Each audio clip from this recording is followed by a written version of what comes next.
To many, Elvis Presley is just a name, a voice that echoes through time, a figure so iconic that his first and last names alone conjure images of flashing lights, rock and roll, and a rebellious spirit. But behind the myth, behind the carefully crafted image shaped by publicity and myth-making, was a real person, surrounded by real people who knew him intimately. These were not just fans or distant admirers, they were his friends, the ones who walked with him through the ups and downs, the triumphs and struggles of his life. This is their story, a narrative often overshadowed by the king's dazzling career. Elvis Presley isn't just the king of rock and roll. To those who knew him, he was Elvis, a boy from Tupelo, Mississippi, with dreams bigger than the town could hold. To dive into his story means peeling back the layers of the legend and finding the man beneath. It's about understanding how a kid from the wrong side of the tracks, as they used to say, turned into a global phenomenon. But more importantly, it's about the people who were there, the ones who saw him grow, who shared his laughter and his tears, and who loved him not just as a star, but as a friend. Take Susie Dent, for example. She's been leading tour around Tupelo, pointing out the house where Elvis was born and the church where he first sang gospel. For Susie, Elvis wasn't just a name on a tour map, he was a part of Tupelo's history, a part of its soul. She knows that Elvis drew inspiration from the fundamentalist churches of his youth, where music filled the air and hope flourished. She understands that while Elvis rose to unimaginable heights, parts of him always stayed rooted in that small town, influenced by its people and its values. Then there's the story of the birthplace itself, a simple house built in 1934, not far from the railroad tracks that divided the town. It's a house that has been moved, preserved, and turned into a shrine. But to those who remember, it's just a house where a family lived, where a father worked hard to provide, and where a young Elvis learned to dream. The church nearby, where Elvis first found his voice, stands as a testament to the power of music in that community. Tupelo claims Elvis as its own, but it took time for the town to truly embrace him. For years, many locals didn't fully grasp the magnitude of his influence. They saw the tourist dollars, the fame, but not the boy who used to carry groceries home in a makeshift wagon. They didn't know the boy who sneaked into movies, who admired the colored boy next door, and who found his first guitar in a local hardware store. It's a story of a boy who dared to dream, with the support of a community that was both his foundation and his challenge. The people of Tupelo are proud of their connection to Elvis. They know that his music, his spirit, lives on in their town. But it's more than pride, it's a connection to their past, to a part of themselves. They understand that while Elvis may have left Tupelo, pieces of him remain, woven into the fabric of the town.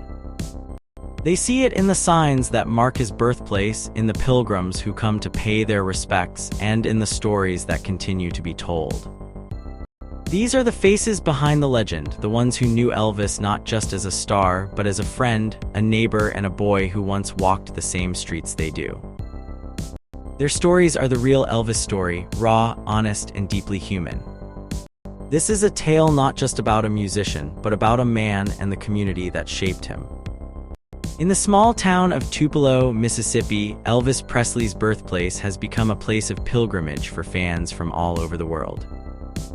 For Sherry and her husband, it's been a journey that's deepened over 40 years. They feel a special connection to Elvis, as if they can almost touch his spirit. This connection goes beyond just music, it's about feeling close to someone who meant so much to them. Tupelo is a tight-knit community where everyone seems to know each other's business. Here, stories about Elvis are as common as the local gossip. Julian Riley, a local genealogist, has spent years studying the Presley family history. He explains that while some people claim Elvis had Jewish blood, this is just a myth. The truth is simpler. Elvis's family roots go back to Scotland and Native America. A story about a Jewish ancestor is just that, a story with no proof. One such story involves a family member named Dunnan Presley, who is known to have married multiple times and had many children with different last names.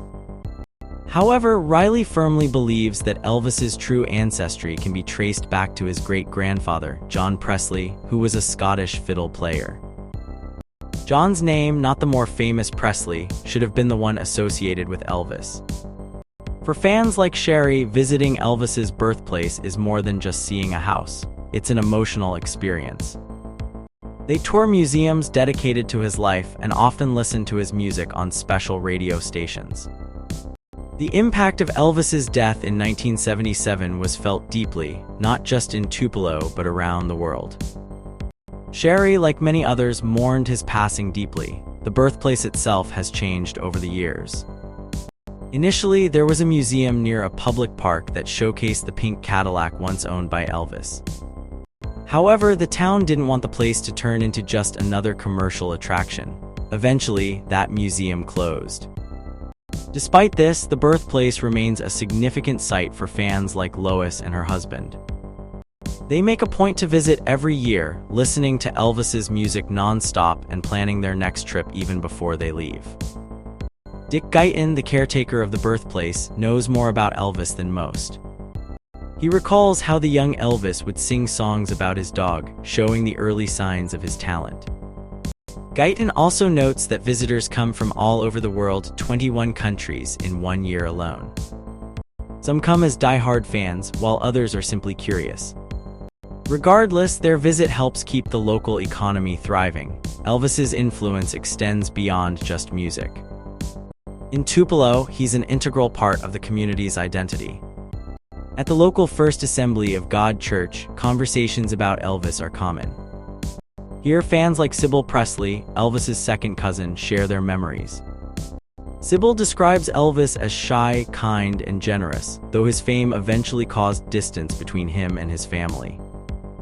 Gladys, Elvis's mother, was the center of his world, but fame and the pressures of stardom took a toll on her. Sybil remembers her mother crying, wanting to return to Tupelo after Elvis became famous. Elvis himself tried to return and give back to his hometown, but his manager, Colonel Parker, is often blamed for steering him away from his roots. Sybil believes Parker overworked Elvis and introduced him to drugs, which ultimately contributed to Elvis's downfall. Despite the controversies, many in Tupelo see Elvis's loyalty to his hometown as a testament to his character. In 1956 and 1957, Elvis used his earnings to rebuild local amenities like the swimming pool and youth center. However, not everything went as planned. For instance, his dream of a guitar-shaped swimming pool was foiled due to misappropriation of funds. For the locals, these stories are more than just historical facts. They're woven into the fabric of their daily lives. Robert Norris, a former policeman, remembers being tasked with managing the chaos when Elvis returned to perform at local fairs. It was a time filled with excitement but also challenges, as he had to ensure order amidst the frenzy of fans. In Tupelo, Elvis Presley is not just a figure from the past, he's a living part of the community's story. The birthplace and surrounding areas continue to draw visitors who seek a connection to the man who changed music forever. For these fans, every visit is an opportunity to feel closer to a legend, and for the people of Tupelo, it's a reminder of their own connection to a piece of history. Elvis Presley's early life in Tupelo, Mississippi, was filled with both warmth and struggle. People who knew him as a boy remember him as kind and generous, traits that would follow him throughout his life. One local, Azalea Smith Moore, shared stories of Elvis giving gifts to folks who weren't even close friends. This kindness was especially surprising given how some classmates treated him. They were aggressive, but Elvis didn't seek revenge. Instead, he showed kindness even to those who weren't kind to him first. Elvis's life wasn't easy. His father, Vernon, had his share of troubles. He went to jail, which was tough on both him and his family. Despite these challenges, Vernon was loving and devoted to his family. He was different from his own father, Jesse, who had a hard time managing money and was sometimes mean. Elvis's mother, Gladys, played a big role in his life. She wanted the best for him, keeping him in school and dressing him well. But as Elvis got attention from a powerful person named Colonel Parker, Gladys's desire to provide became a bit too much. She became what some call a stage mother, always pushing for more opportunities for Elvis. Though she wept when returning to their old home, she never craved the fancy life at Graceland, her later home. Psychologists think Gladys's strong influence and the stress of her son's rising fame might have affected Elvis deeply. His father's absence when Vernon went to prison was especially hard on both Elvis and Gladys. The need for Elvis to provide for his mother added pressure to an already complex situation. Despite these challenges, Elvis was seen as a hero in Tupelo. People remembered him as sweet and kind, even recalling him leading church services as a child. One local, Guy Thomas Harris, who helped fix the church where young Elvis once sang, called Elvis his little brother.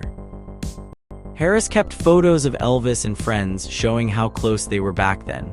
Elvis's connection to his hometown ran deep. Even as he became famous, he remained connected to the people who knew him as a boy. This connection speaks volumes about the impact of small-town life and the bonds formed in such environments. Elvis's story is a mix of joy and hardship, but it's clear that the love and respect from his hometown remained a constant in his life, no matter how far he roamed.